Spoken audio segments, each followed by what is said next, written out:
The Exarch had been reading about humans for 6 hours when he finally understood the problem. Not the weapons.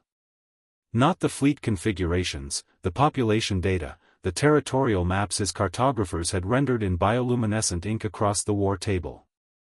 Those numbers were comfortable. The numbers said humanity was small, dispersed, outgunned by a factor of 9, and spiritually unaffiliated, the last point underlined twice by his ecclesiastical advisors, as if it explained everything. It did not explain the history files. Exarch Sulharan of the Seventh Light set down the data tablet and regarded the star map from the bridge of consecrated dominion, his flagship, 400 meters of holy war rendered in Vathari alloy bone. Around him, the 7 conquest fleets held position beyond the human system's outer belt, engines cooled to reverence temperature, awaiting his command. 112 vessels. The largest righteous armada assembled since the breaking of the Theresi, 3 centuries prior. The humans had 12 warships. He picked up the tablet again. What troubled him was a single word, repeated across 17 separate civilizations, 17 separate centuries of human record-keeping. The same word appeared in their oldest philosophical texts, their military doctrine manuals, their children's stories, their religious traditions. And, critically, in the formal diplomatic response his herald had received 40 minutes ago from the human government, transmitted in clean Vathari script, 7 words. We do not recognize your authority over us. Not we cannot defend ourselves. Not we request terms. Not even the dignified capitulation the Theresi had offered, wrapping their submission in theological language so that all parties could pretend it was something else. 7 flat words. The grammar of a species that had apparently never learned what submission was for. Exarch. His first prelate, Var Rosen, materialized at his right flank, carapace flickering amber with formal deference. The deadline has passed. The humans have not altered their response. Shall I signal the purification wings? Sulharan did not answer immediately. He was reading the notes his ecclesiastical scholars had appended to the history files. A summary of every attempt, across 14 centuries of recorded contact, to make humans kneel. The list was longer than it should have been. Not yet, he said. I want to speak with their commander first. Commodore Ariana Tuho was standing at the forward viewport of Manawanui. The patient one, watching the Vathari armada the way her grandmother had taught her to watch the sea before a storm. Not with fear. With attention. They're hailing us, said Lieutenant Peta Havilai from the communications post, his voice professionally level in the way of a man who had decided, several hours ago, that fear was no longer useful. Put him through. The Exarch's form resolved on the projection plate. Tall, chitinous, luminous in the way of Vathari high clergy, the bioluminescent panels along his thorax pulsing in what Tuho recognized as the color pattern of supreme certainty. She had spent 2 years studying Vathari body language. She knew what supreme certainty looked like on them. She also knew what the slight dimming at his secondary eye clusters meant. He was confused. Commander of the Human Resistance. His translator rendered the title without honorific, which was deliberate. I have read your civilization's history with considerable interest. I imagine you have, Tuho said. She did not sit. She stood with her hands clasped behind her back, the way her father had stood on the Mary when someone arrived to make demands. You may speak. I am not afraid of your words. Your species has been contacted by spacefaring civilizations on 9 separate occasions across 4 centuries. Each time, you refused integration. Each time, you survived, through varying combinations of luck and aggression. The Exarch's thorax panels shifted to a color Tuho couldn't immediately classify. I find myself curious. Do you understand what you are refusing? Not a political arrangement. The Vathari radiance is the ordained order of this galaxy. To refuse us is to refuse the architecture of existence itself. Tuho looked at him for a long, still moment. Do you know what my people call individuals who claim to speak for the universe? She asked. The Exarch waited. We have a word, she said. It doesn't translate well. In the consecrated Dominion's lower service decks, a Karathi domestic worker named Kale 7 paused in the act of polishing ceremonial floor panels. The audio transmission from the Exarch's bridge was not meant to reach the service levels. The routing error had existed for 11 years. No one had noticed, because Karathi were not considered capable of understanding military communications. Kale 7 was listening. We do not recognize your authority over us. The words had been spoken by a human diplomat, Ambassador HFY Okafor, 4 hours before the deadline. Kale 7 had heard them then, and had stood very still for a long time afterward, floor panel forgotten in his four-fingered hands. His people had been servants of the Radiance for 312 years. He had been born into service. His parents had been born into service. The concept of not recognizing the Vathari's authority was not a political position he had encountered. It was more like being told that the floor might not be a floor.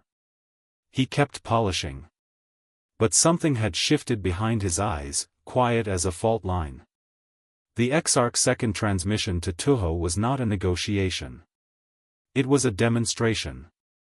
He activated one of his peripheral fleets, 40 warships, and had them destroy an uninhabited asteroid station that Earth had maintained near the system's edge.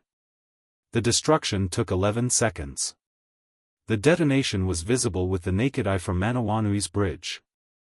That, Sulharan said, is 2% of my available force. Tuho watched the debris field bloom and cool. I know, she said. Then you understand what I am offering you. Survival. Continuity of your species. Integration at a dignified tier. Not servitude, but participation in the radiance. Many civilizations have accepted this and flourished. He paused. Why won't you? Tuho turned from the viewport to face him fully. Because you destroyed that station to frighten me, she said. And I need you to understand something, Exarch. Every species you've ever conquered, you offered them survival. You offered them continuity. And they accepted, because they were afraid, and because fear is a reasonable response to overwhelming force. She paused. We are also afraid. The Exarch's luminescence shifted. We are afraid, she continued, and we are still telling you no. Do you understand the difference? That is not defiance from strength. That is something else entirely. Silence on the channel. What is it? He finally asked. It's character, she said.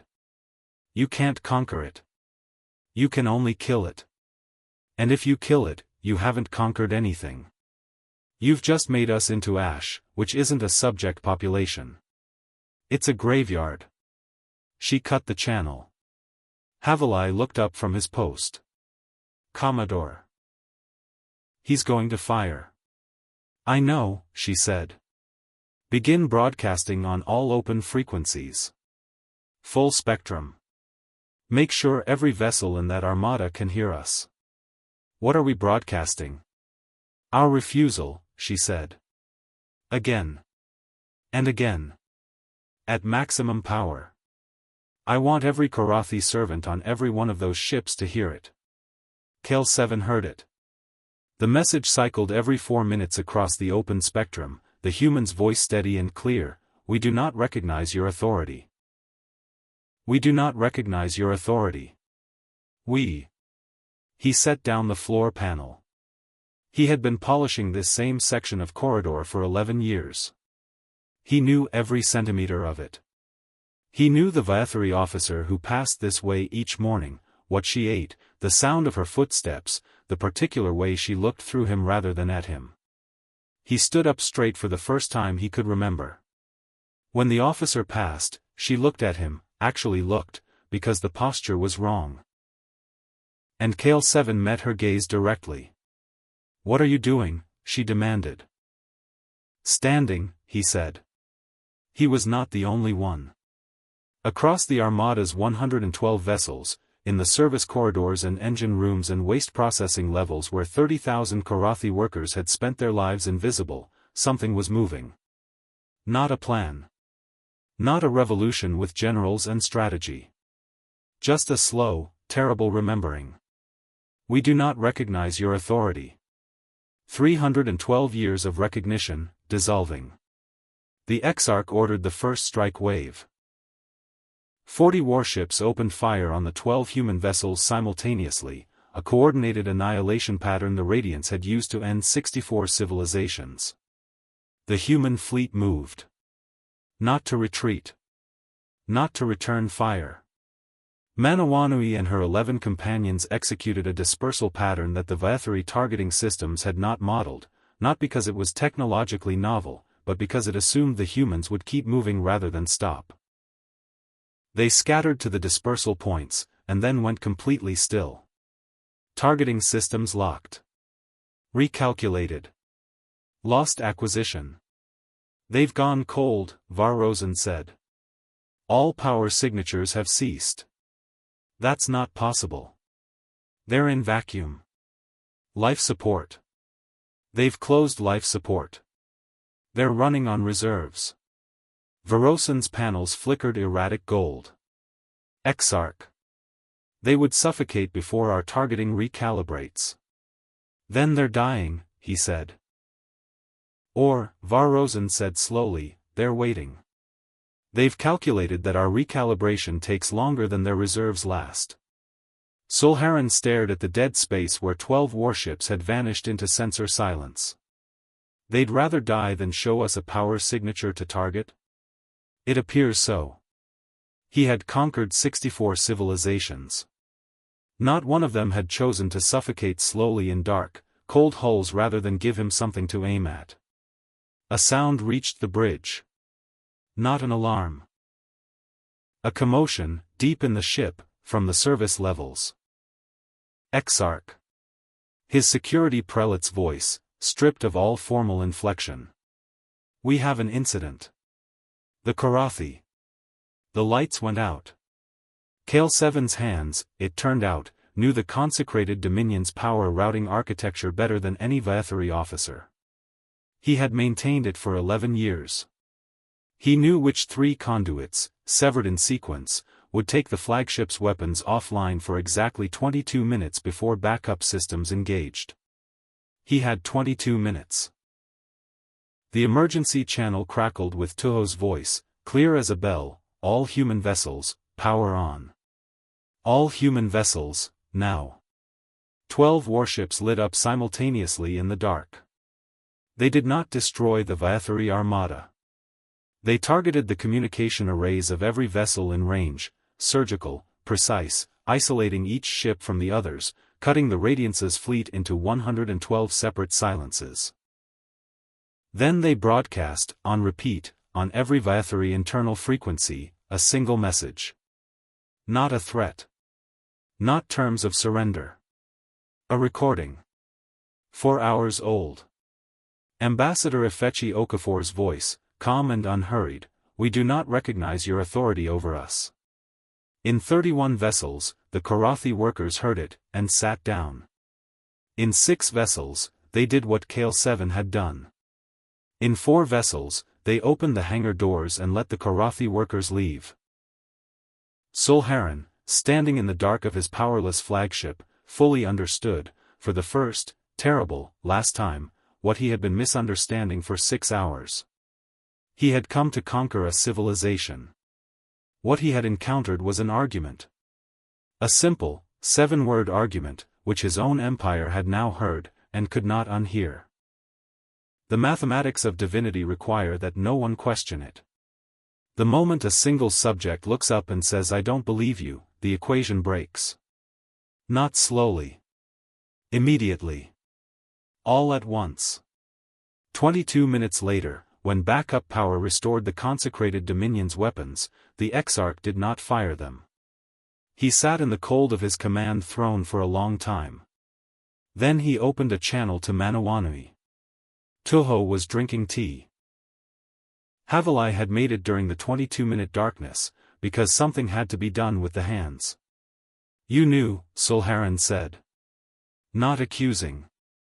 Simply stating a thing he had only just grasped. I knew you'd never encountered a species that refused to believe in you, she said. I knew your servants had been listening. I knew you'd spent 3 centuries teaching people that resistance was impossible, which means the moment someone proved it wasn't, they'd remember. She set down the cup. You did that to yourselves. You could have destroyed us. We could have, she said. We chose not to. That's the point. We always had options. The species you've been conquering always had options. You just made them believe they didn't. She let that settle. I want you to remember something, Exarch. Your armada is still out there. Your empire is still intact. You haven't lost a war today. You've lost something worse. She looked at him directly, the way her grandmother had taught her to look at the sea. Respectfully. Without flinching. You've lost the thing that made your power feel inevitable. The Exarch closed the channel. His armada withdrew from the human system over the following 3 hours, without firing another shot, without formal terms, without the theological framework that should have governed the encounter. Just ships, turning and going home. In the service corridors of 60 vessels across the retreating fleet, Karathi workers stood upright for the first time in 3 centuries and quietly, methodically, learned the layout of their ships. The Radiance's holy war lasted 11 more months. It ended not on a battlefield, but in a council chamber on the Vathari home world, when the Exarch stood before his ecclesiastical assembly and tried to explain what had happened, and found he had no language for it. Because the Radiance's theology had never written words for the moment a god stops being believed in. He had only the human phrase, which he'd read in the history files, which now seemed to him the most devastating thing in any language. You only have the power I give you. And I've stopped giving. Kale 7 made it off the consecrated dominion in an emergency skiff during the confusion of the power outage, along with 14 other Karathi workers who had, collectively, decided that the floor might not be a floor.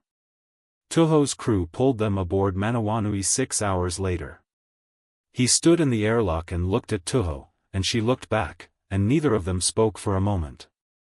How did you know we were listening? He finally asked. She almost smiled. We didn't, she said.